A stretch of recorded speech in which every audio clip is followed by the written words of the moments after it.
Stalemate is a situation in the game of chess where the player whose turn it is to move is not in check but has no legal move. The rules of chess provide that when stalemate occurs, the game ends as a draw. During the endgame, stalemate is a resource that can enable the player with the inferior position to draw the game rather than lose. In more complex positions, stalemate is much rarer, usually taking the form of a swindle that succeeds only if the superior side is inattentive. Stalemate is also a common theme in endgame studies and other chess problems. The outcome of a stalemate was standardized as a draw in the 19th century. Before this standardization, its treatment varied widely, including being deemed a win for the stalemating player, a half-win for the player, or a loss for the player not being permitted, and resulting in the stalemated player missing a turn. Some regional chess variants have not allowed a player to play a stalemating move. In different versions of losing chess,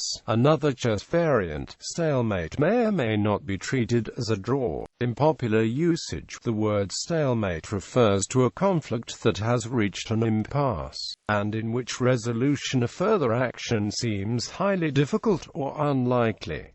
Simple examples. With black to move, black is stalemated in diagrams 1 to 5. Stalemate is an important factor in the endgame. The endgame setup in diagram 1, for example, quite frequently is relevant in play. The position in diagram 1 occurred in an 1898 game between Amos Byrne and Harry Pillsbury, and also in a 1925 game between Savielita Takoa and Richard Rekuti. The same position, except shifted to the E-file, occurred in a 2009 game between Gata Kamsky and Vladimir Kramnik. The position in diagram 4 is an example of a pawn drawing against a queen. Stalemates of this sort can often save a player from losing an apparently hopeless position. In the position, even if it were white's move, there is no way to avoid this stalemate without allowing black's pawn to promote. In diagram 5, black had forced the position to become stalemate, seeing that the white bishop could not force the black king to go away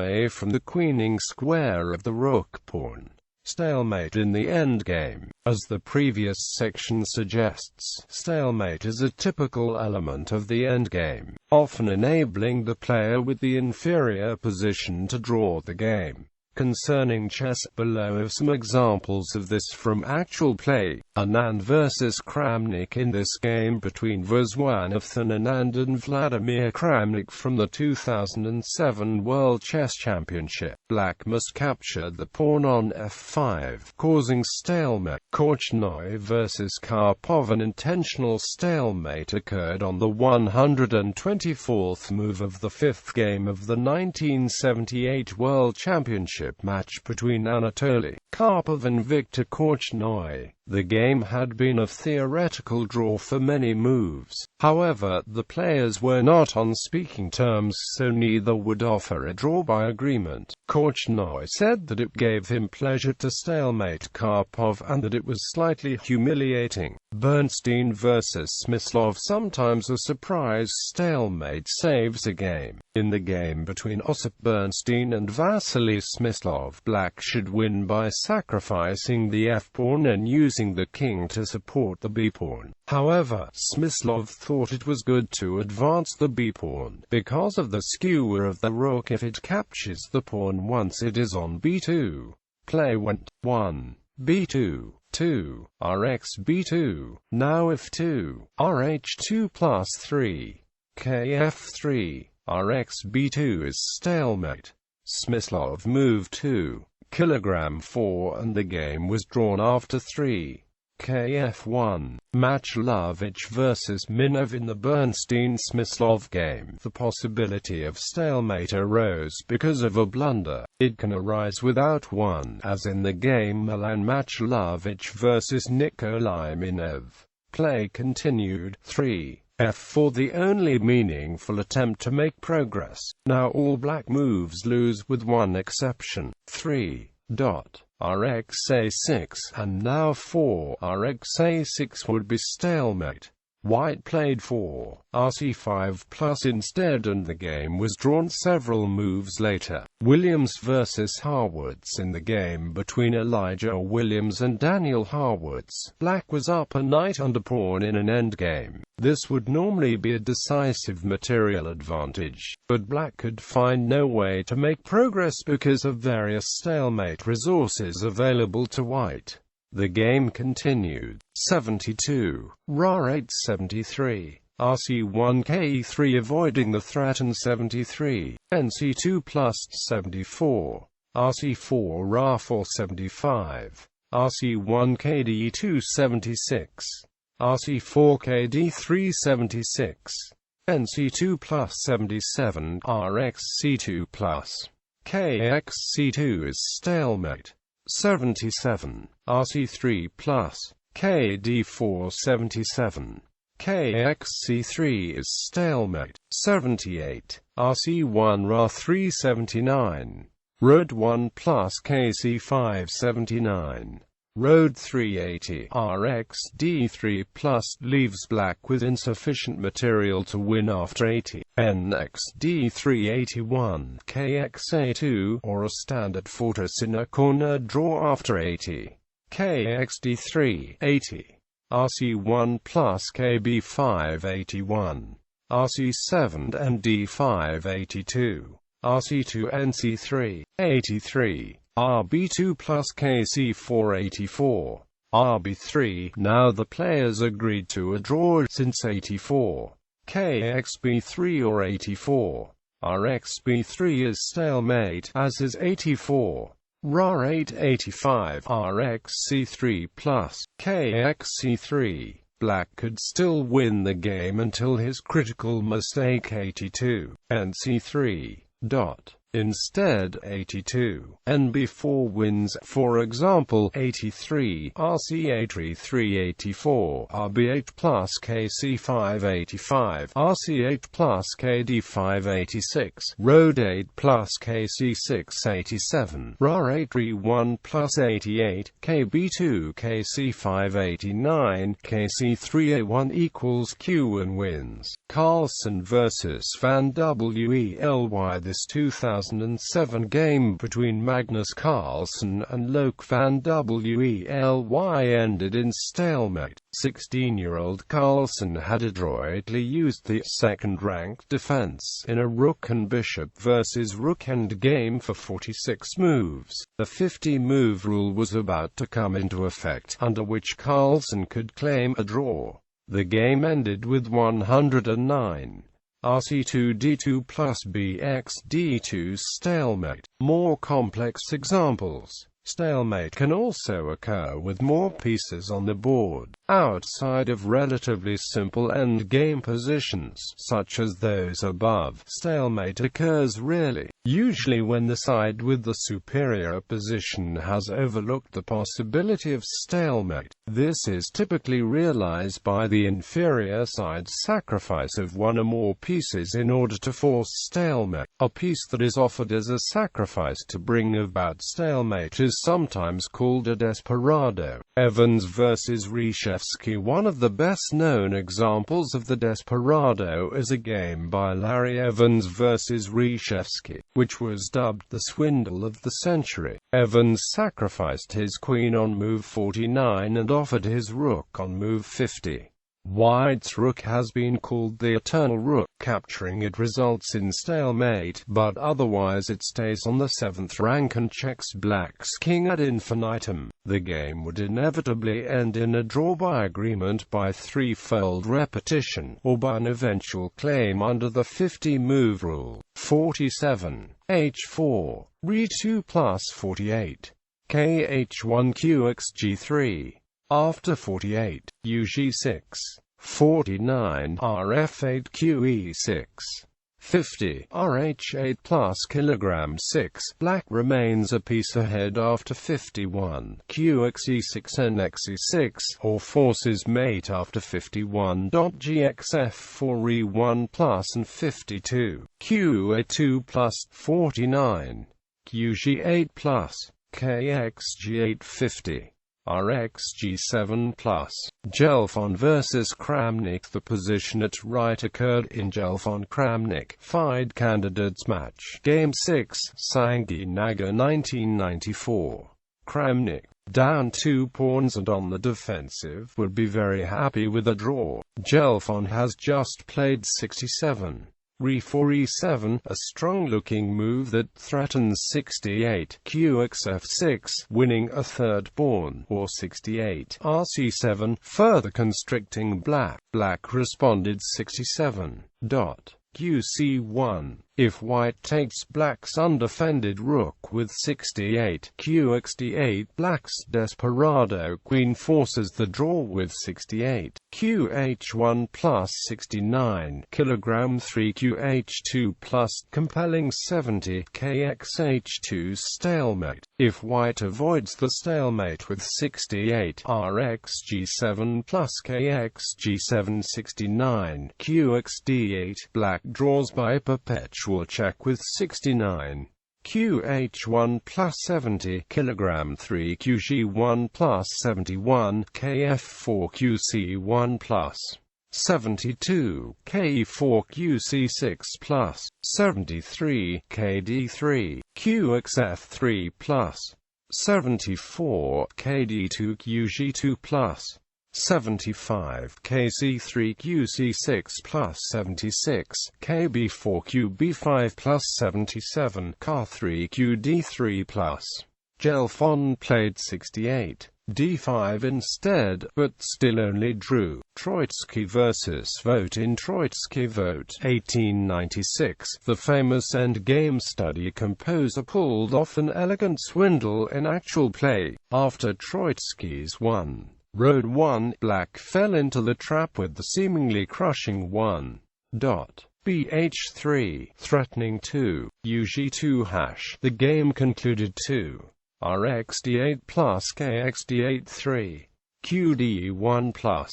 Qxd1 stalemate. White's bishop, knight, and f-pawn are all pinned and unable to move. Stalemate in studies. Stalemate is a frequent theme in endgame studies and other chess compositions. An example is the white to play and draw study at right, which was composed by the American master Frederick Rhine in 2005 and published in 2006. White saves a draw with 1 n5 plus, black wins after 1 nb4 plus, kb5, or 1 qe8 plus.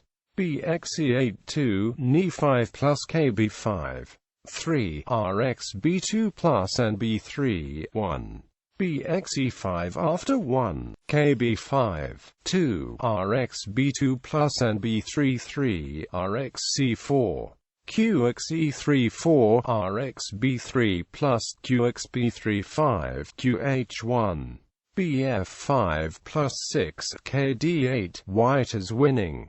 2, qe8 plus 2, qxe5, qb7 plus 3, kdh qd7 hash, 2, bxe8 3, rh6 plus bd6 3, kb5 4, rxb6 plus kxb6 5, nxc4 plus also leads to a drawn endgame. Not 5, rxb2 plus, bxb2 6, nc4 plus, kb5 7, nxb2 bh5, trapping white's knight. 4, rxd6 plus, kxd6 5, nxc4 plus, nxc4 6.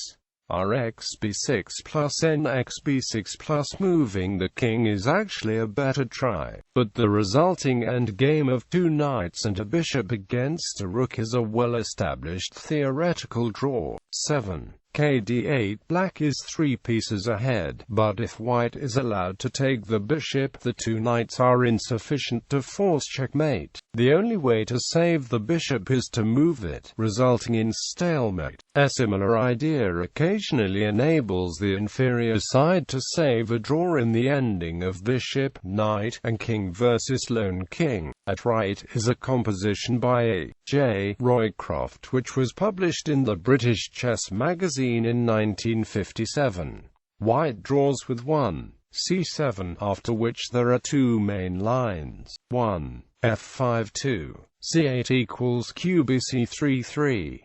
Qx f5 plus draws by stalemate. 1, g5 2, c8 equals r, car1 3, rc2, bc4 4, rc1 plus car2 5, ra1 plus kb3 6, ra3 plus kc2 7, rc3 plus kd2 8, rc2 plus. As in Evans-Reshevsky, black cannot escape the eternal rook. Stalemate in problems. Some chess problems require white to move and stalemate black in n moves. Problemists have also tried to construct the shortest possible game ending in stalemate. Sam Lloyd devised one just 10 moves long. 1 a3 a5 2 q h5 ra 6 3 qx a5 h5 4 qx c7 ra 6 5 h4 f6 6 qx d7 plus kf7 7 qx b7 qd3 8 qx b8 qh7 9 qx c8 kilograms 6 10 qe6.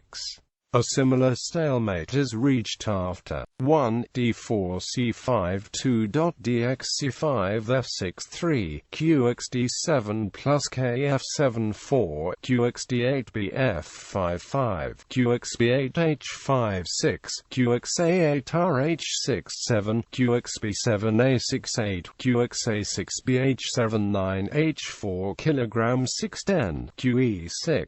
Lloyd also demonstrated that stalemate can occur with all the pieces on the board. 1 d4 d6 2 q d2 e5 3 a4 e4 4 qf4 f5 5 h3 b7 6 qh2 b6 7 ra3 c5 8 rg3 qa5 plus 9 and d2 bh4 10 f3 bb3 11 d5 e3 12 c4 f4. A variation of this game has even occurred in a tournament game.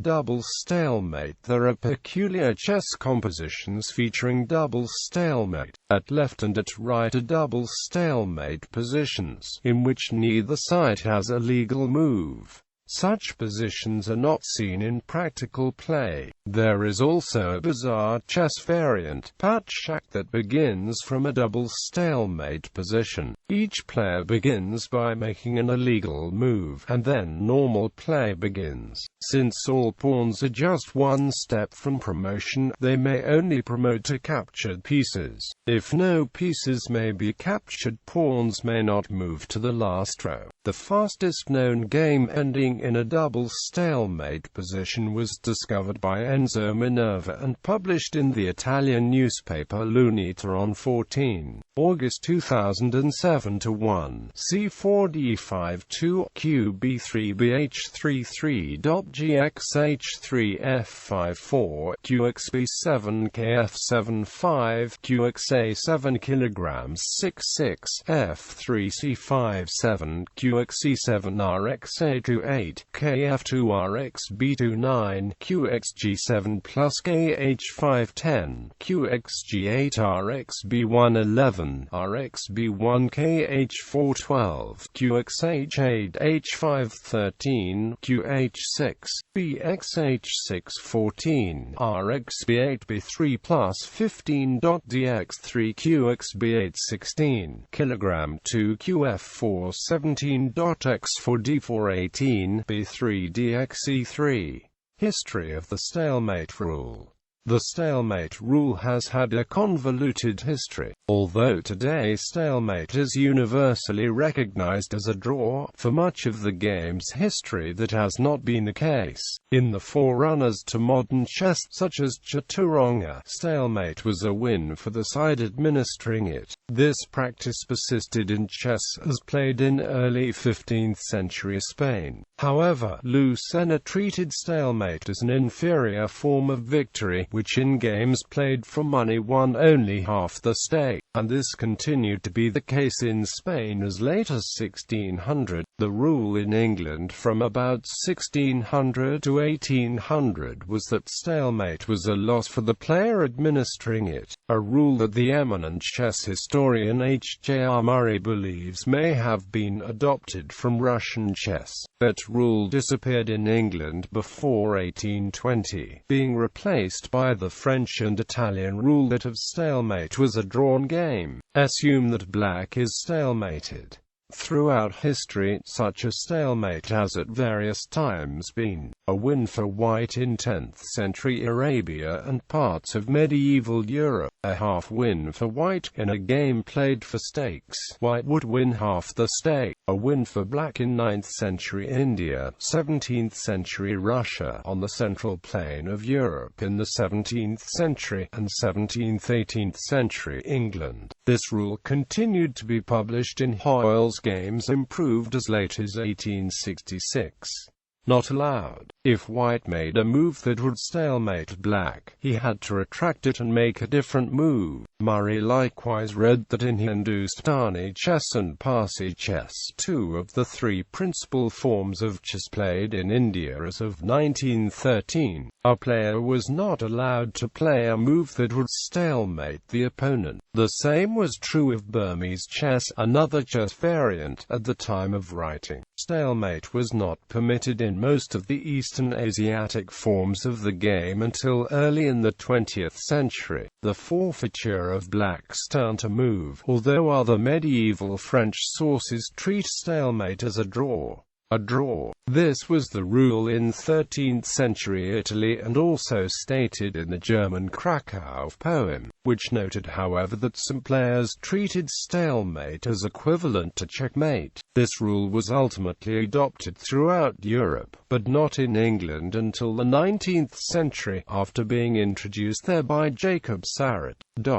Proposed rule change. Periodically, writers have argued that stalemate should again be made a win for the side causing the stalemate. Grandmaster Larry Kaufman writes, "In my view, calling stalemate a draw is totally illogical, since it represents the ultimate zugzwang, where any move would get your king taken."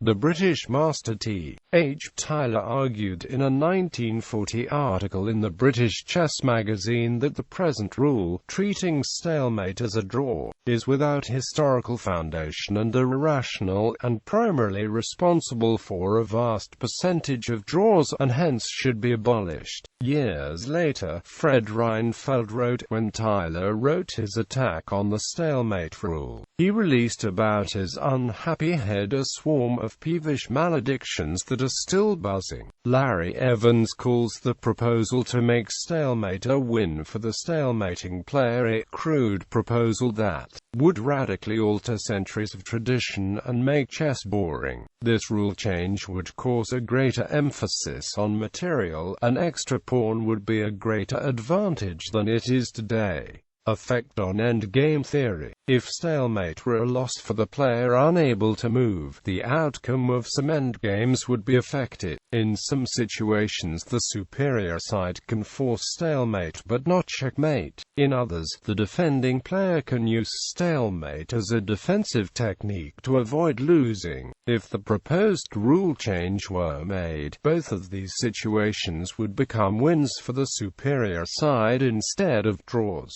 The endgame of king and pawn versus king would always be a win unless the pawn can be captured. If the pawn cannot be captured or promoted, the defending king can be forced into a stalemate. Two knights and a king can stalemate a lone king, so that ending would no longer be a draw. A rook pawn plus a bishop on the color opposite the pawn's queening square would be a win instead of a draw, because the defending king can be forced into a stalemate. A king and rook versus a king and bishop would be a win for the side with the rook because of a forced stalemate. If the defending king is cornered, a single bishop and knight may be able to stalemate the king, although these cannot be forced in general. The defensive drawing techniques with a bishop pawn or rook pawn on the 7th rank with its king nearby versus a queen would not work, because they rely on stalemate.